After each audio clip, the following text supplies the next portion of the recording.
A graça e a paz de nosso Senhor e Salvador Jesus Cristo. Amém? Amém? Amém. Sei que vocês estão acordados, né? Irmãos, como é bom, né? Esse clima, né? Esse clima já, acho que é uns 2, 3 dias, né? Que é uma raridade a gente ter aqui em nossa cidade esse clima, né? Para a gente isso já é um frio, né? Esse clima nublado já está muito frio para a gente. Mas é bom, né? De vez em quando a gente ter esses momentos. E como é bom estarmos, claro, na casa do Senhor para louvar, para adorar o nome dEle, eu queria convidar os irmãos a abrirem suas Bíblias no Salmo 23, que é um salmo muito conhecido, talvez o mais conhecido dos salmos, né? Um dos textos mais conhecidos da Bíblia também. Salmo 23, o Senhor é o meu pastor, né? O título desse salmo, que é tão conhecido. E hoje, segundo domingo de junho, nós comemoramos em nossas igrejas o Dia do Pastor, né? Então vamos fazer a leitura desse texto, que diz o seguinte: o Senhor é o meu pastor, nada me faltará. Ele me faz repousar em pastos verdejantes, leva-me para junto das águas de descanso, refrigera minha alma, guia-me pelas veredas da justiça por amor do seu nome. Ainda que eu ande pelo vale da sombra da morte, não temerei mal nenhum, porque tu estás comigo. O teu bordão e o teu cajado me consolam. Preparas-me uma mesa na presença dos meus adversários. Unges-me a cabeça com óleo. O meu cálice transborda. Bondade e misericórdia certamente me seguirão todos os dias da minha vida. E habitarei na casa do Senhor para todo o sempre. Amém? Esse salmo, como eu disse, ele é muito popular, muito conhecido. E aqui Davi ele é o autor desse salmo, e ele estava justamente falando de algo que para ele era fácil de falar, porque ele, na sua juventude, né, desde a sua infância, ele era pastor de ovelhas, né? O seu pai tinha rebanhos de ovelhas, e Davi era pastor de ovelhas desde muito novo ali, ele cuidava das ovelhas. Então ele escreve esse salmo falando exatamente da relação que Deus tem conosco, né? Que o Senhor, o nosso pastor, tem conosco, e nós como ovelhas dele. E eu queria compartilhar com os irmãos nessa manhã algumas coisas sobre esse Salmo 23, e dizer que quando Davi coloca aqui, ele já inicia dizendo: o Senhor é o meu pastor. E eu queria que a gente pensasse sobre isso nessa manhã como uma pergunta, como uma reflexão. O Senhor é o meu pastor? Ele é de fato o meu pastor? E a primeira coisa que eu queria chamar a sua atenção para esse texto é que ele inicia dizendo, se referindo a Deus como o Senhor. E essa é a primeira lição, então, que a gente aprende aqui, é que se de fato nós temos o Senhor como o nosso pastor, como aquele que cuida, que nos sustenta, que nos alimenta, que nos protege, que nos guarda. Ele vai falar durante todo o salmo sobre várias situações, sobre esse agir de Deus em nossas vidas, cuidando, alimentando, sustentando, nos guiando. Ele vai falar de tudo isso, né? A bondade, a misericórdia do Senhor nos alcançando. Mas nós não podemos esquecer que a primeira expressão aqui, a primeira fala dele aqui é dizer o Senhor. Deus é o Senhor. E a nossa relação com esse que é o pastor das nossas vidas, das nossas almas, do nosso espírito, é que Ele é o Senhor. Por isso Ele é o nosso pastor. O que eu quero dizer é que a nossa relação com Deus é enxergar Deus todos os dias como o Senhor das nossas vidas. Não apenas como o pastor que cuida, mas como o Senhor. E o pastor também tem essa prerrogativa, digamos assim, de ser aquele que guia o rebanho, aquele que, como Jesus disse em João capítulo 10, as minhas ovelhas me conhecem, elas ouvem a minha voz e elas me seguem. Então, a nossa relação com Deus enquanto ovelhas que nós somos, Ele é o nosso pastor. A nossa relação com Deus deve ser essa relação de que Ele é o Senhor, aquele que nós seguimos, aquele que nós obedecemos. E aí precisamos refletir a cada dia se estamos realmente vivendo com esse Senhor, com esse Deus, realmente como o Senhor das nossas vidas, como aquele que nós obedecemos, que nós ouvimos, conhecemos a voz dEle.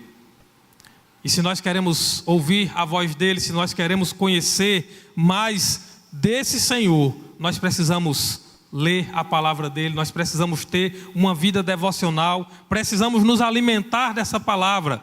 Veja que, se você olhar, a maior parte do Salmo está dizendo daquilo que Deus faz. São poucas as coisas que ele diz aqui que nós fazemos. Mas ele começa dizendo logo o que é que Deus é para ele. Ele é o Senhor, Ele é o meu pastor. E aí, isso é uma atitude nossa também, porque ele diz, nada me faltará. E nós sabemos, eu creio que alguns já ouviram até a explicação sobre essa expressão. Digamos que alguns estudiosos já dizem que há um erro de tradução aqui, porque o sentido original do texto não é o nada me faltará, de que não vai faltar nada, mas é, o Senhor é meu pastor, de nada eu sentirei falta. De nada eu vou sentir falta. Pode até faltar, mas eu não vou sentir falta. É aquilo que Paulo, se você pegar Filipenses capítulo 4, é aquilo que Paulo vai dizer com mais detalhes de suas experiências de vida, quando ele diz, eu sei estar em fartura, mas sei também estar em escassez. Então Paulo vai dizer que passou por momentos de sofrimento, de dor, de angústia, passou por momentos também bons, de vitórias, de experimentar o agir de Deus. Aí depois é onde ele diz, né? Posso todas as coisas naquele que me fortalece. Eu posso passar por todas as coisas, mas não sentirei falta de nenhuma delas. Eu posso passar por privações, por dificuldades, mas a presença do Senhor será o suficiente.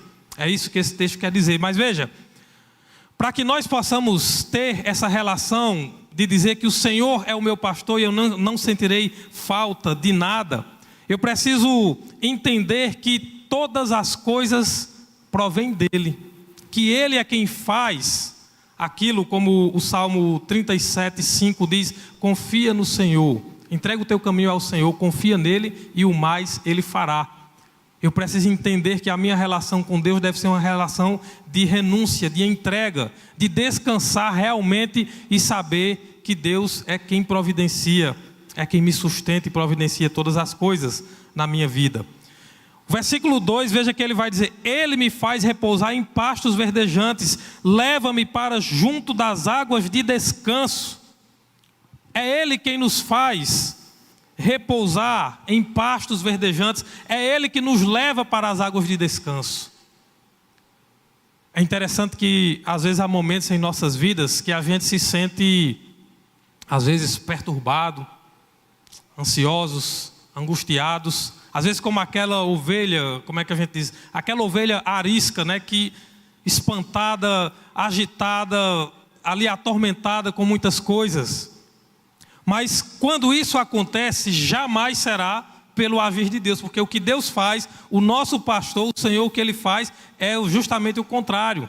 E se não estamos nos sentindo nesses pastos verdejantes, nessas águas tranquilas, nessas águas de descanso, aí a gente tem que parar para pensar se estamos nos relacionando com o Senhor que é o nosso pastor, se estamos de fato sendo guiados por Ele, seguindo a direção que Ele aponta para as nossas vidas. Isso é possível quando temos esse relacionamento com Deus, conhecendo a palavra, orando, tendo uma vida devocional, buscando conhecer mais, como diz o profeta Oséias, conheçamos e prossigamos em conhecer ao Senhor, porque Ele sempre nos guiará para esses pastos verdejantes, Ele sempre nos guiará para um alimento que vai fortalecer, que vai alimentar as nossas vidas. A palavra de Deus é esse alimento, que alimenta o nosso espírito, que fortalece a nossa fé. É a espada do Espírito que Paulo escreve lá em Efésios capítulo 6, quando ele fala da armadura de Deus. E ele diz lá, né, tomai toda a armadura de Deus. Depende da nossa atitude. Ela está lá à nossa disposição, mas se eu não for lá buscar essa armadura de Deus, ela não vai me servir. Não é como quem assistia, eu gostava na minha adolescência, dos Cavaleiros do Zodíaco, né? Então, quando invocava lá, a armadura vinha e vestia sozinha, né? Nele lá, então, nos Cavaleiros do Zodíaco. Não, nós temos que buscar a armadura de Deus, o escudo da fé, a espada do Espírito, que é a palavra de Deus. Nós temos que buscar toda, e Paulo ainda diz, tomai toda a armadura de Deus. Não pode ser uma coisa só, senão vai ficar incompleto. Um soldado que vai para a batalha, ele não pode ir apenas com o escudo, ou apenas com a espada, ou apenas com o capacete. Ele tem que ir com toda a armadura de Deus. Se nós muitas vezes nos sentimos em águas agitadas, se nós nos sentimos num lugar de águas que estão tumultuadas, né, assanhadas, como a gente diz, as ovelhas, quem conhece sabe que as ovelhas elas não bebem água num lugar onde a água esteja agitada, tem que ser água tranquila. Então, muitas vezes, eu meditando sobre esse texto e eu pensando, às vezes nós mesmos é que agitamos essas águas. Parece que tem umas ovelhas que ela vai lá, bebe a água e agita para ninguém mais beber. Ela dá um jeito de atrapalhar a vida dos outros, ou às vezes ela não quer beber daquela água e ela então espanta a água ali, assanha a água, nem ela bebe e nem ninguém mais bebe. Há pessoas, infelizmente, que muitas vezes são assim, esse tipo de ovelhas que nem se alimenta, nem se fortalece ali na presença de Deus e ainda atrapalha os outros. Mas o Senhor, Ele nos leva para as águas de descanso. Tem uma passagem lá quando Paulo diz, e a paz de Cristo, que excede todo entendimento, que ela seja o árbitro em nossos corações. Quando ele diz isso, ele está dizendo que a paz de Cristo possa ser aquilo que resolve os nossos conflitos. Ela é o árbitro, ou seja, é o juiz. Que todos os nossos conflitos, que todas as coisas, os problemas que às vezes nós temos, e é natural porque somos humanos, mas ele diz que a paz de Cristo seja quem julga, quem decide, que nós procuremos viver em paz com todas as pessoas, como ele também escreve. Então, o versículo continuando aí, ele diz, refrigera-me a alma, guia-me pelas veredas da justiça, por amor do seu nome. É o Senhor quem refrigera a nossa alma, é o Senhor que mesmo nos momentos de maior turbulência, nos momentos que às vezes a gente sente que, como a gente diz, a chapa esquentou, agora tem uma batata quente aqui nas minhas mãos, lembre-se, o Senhor refrigera a nossa alma, Ele é quem acalma o nosso coração. Precisamos buscar essa presença que refrigera a nossa alma, que tranquiliza, que nos dá o conforto nos momentos que nós precisamos. Ele guia-me pelas veredas da justiça por amor do seu nome. Toda a direção que Deus apontar para nós vai nos fazer estar em paz, vai nos fazer caminhar de maneira justa, de maneira digna. A direção que Deus aponta vai sempre nos levar à presença dEle, vai sempre nos levar a estarmos de fato vivendo como diz aqui o texto. Ele é o nosso pastor, Ele é o nosso Senhor. Jamais Ele nos apontará uma direção que nos colocará em rebeldia à sua vontade, que nos colocará fora daquilo que Ele tem preparado para nós. E o versículo 4 diz, ainda que eu ande, olha aí a nossa atitude agora, ainda que eu ande pelo vale da sombra da morte, não temerei mal nenhum, porque tu estás comigo, o teu bordão e o teu cajado me consolam.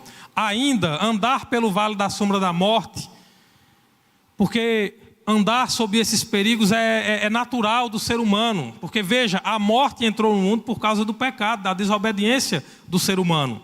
Mas ele está dizendo, ainda que eu ande por esse vale da sombra da morte, por causa das consequências dos nossos pecados, ainda que os perigos desse mundo, dessa vida aqui, estejam aqui, eu andando no meio deles, ele diz, mas eu não vou temer mal nenhum, porque o meu Senhor, o meu pastor está com o seu cajado, com a sua vara, para me proteger. E o versículo 5, ele diz, ele me prepara uma mesa na presença dos meus adversários, unge a minha cabeça com óleo, o meu cálice transborda. Aqui ele usa a figura de um banquete, né, geralmente existiam, quando se venciam as batalhas, muitos povos da antiguidade, quando venciam as batalhas, então tinha aqueles banquetes de comemoração. E aí Davi, que era também um guerreiro, era um homem militar, um homem que acostumado com batalhas, ele usa agora essa figura para dizer que é o Senhor quem prepara uma mesa na presença dos seus adversários. Jesus preparou uma mesa para estar ali com os seus discípulos. E naquele momento que ele celebrava a última ceia, ele estabelece a ceia para que a gente lembrasse do seu sacrifício. E Paulo vai dizer que nós estaremos anunciando a morte do Senhor até que ele venha, o sacrifício, a vitória dele ali na cruz. Ali a Bíblia vai dizer que quando Jesus morre lá na cruz, pagando o preço pelos nossos pecados, ali ele estava vencendo e derrotando todo o inferno, derrotando todo o poder do pecado. Paulo escreve sobre isso, ele diz: onde está, ó morte, a tua vitória? Ele vence, a Bíblia diz, é Paulo também que vai dizer, ele despojou todos os poderes, todas as potestades. Ou seja, todos os poderes do mundo espiritual foram derrotados por Cristo ali na cruz do Calvário. Porque ali ele paga o preço, a justiça de Deus foi feita ali. Paulo é quem vai escrever muito bem também sobre isso, quando ele diz: o escrito de dívida que era contrário a nós foi rasgado, ele foi encravado ali na cruz. Não há mais dívida, ou seja, o diabo não tem mais nenhum poder sobre nós, a morte não tem mais nenhum poder sobre nós, porque Cristo venceu a morte, venceu o pecado e venceu toda a turma do inferno aí. Ele venceu tudo ali na cruz e ressuscitou ao terceiro dia. E ele disse aos discípulos: ninguém tira a minha vida de mim. Não foi o poder de Roma, não foi os escribas, os sinérios, os sacerdotes, não. Ele disse: eu darei a minha vida e eu a tomarei de volta. Esse mandamento eu recebi do meu Pai. Então, ele diz também que há um banquete preparado para nós lá na eternidade.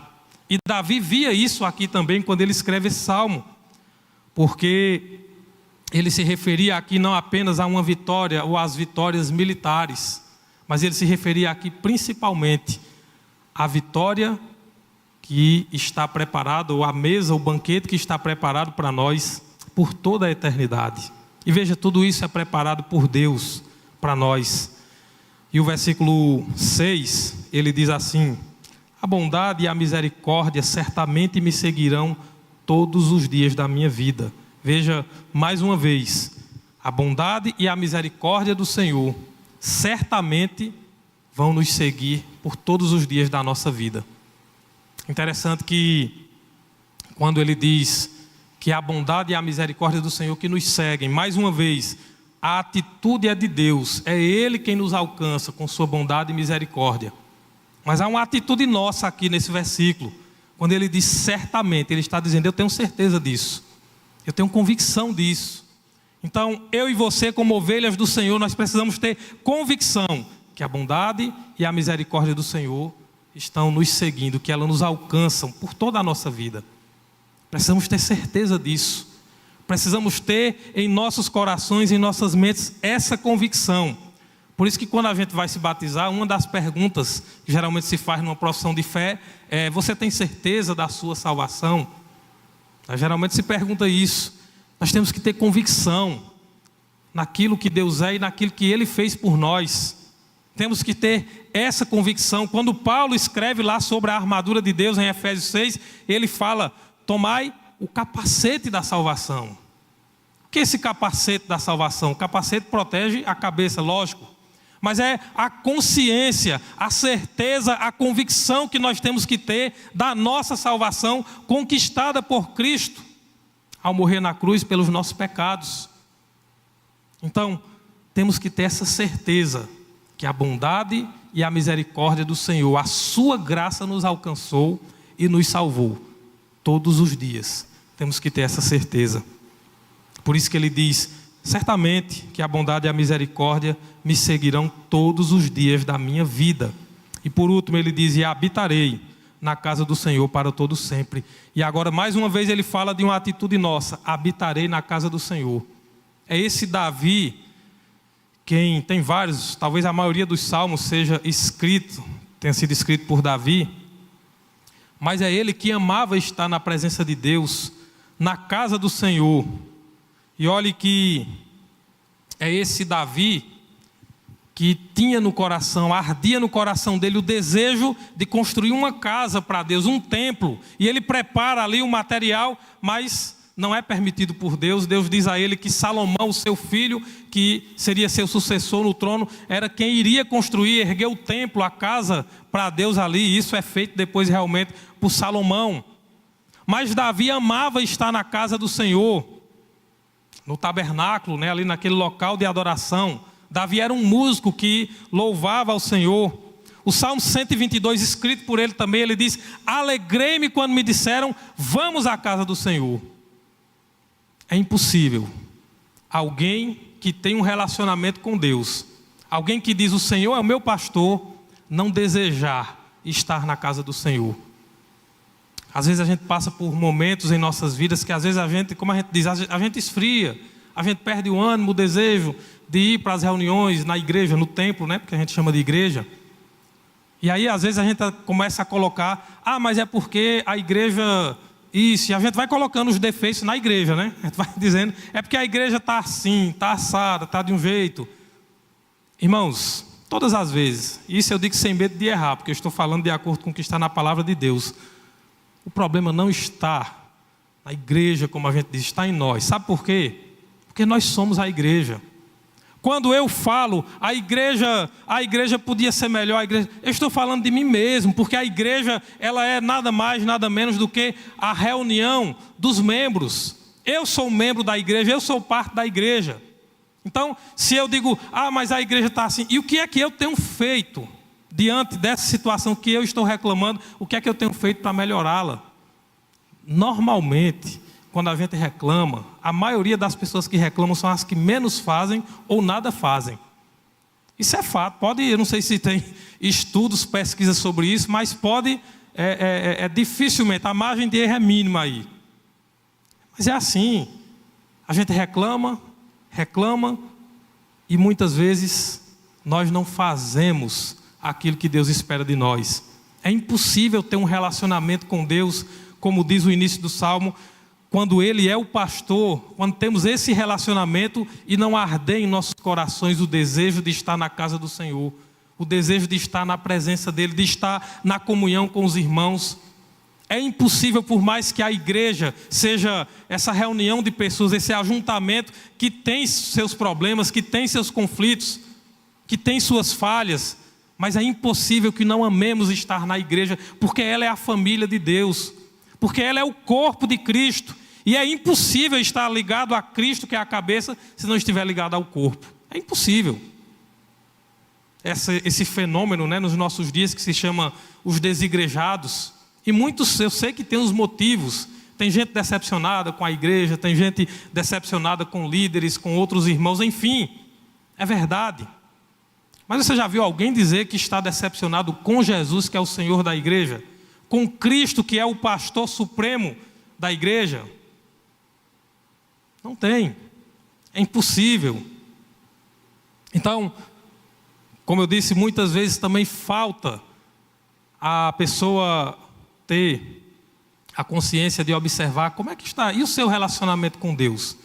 E se o Senhor é o seu pastor, Ele vai trazer refrigério, Ele vai curar as feridas, Ele vai restaurar. Se você tem buscado uma vida de conhecer a Deus pela sua palavra, pela oração, se você tem obedecido à vontade de Deus, ouvido a voz desse pastor, como diz aqui o texto, que é o Senhor em nossas vidas, Ele vai lhe guiar pelas veredas da justiça, Ele vai restaurar qualquer situação, e você vai voltar mais uma vez a ter amor pela casa do Senhor, a estar em comunhão com os irmãos.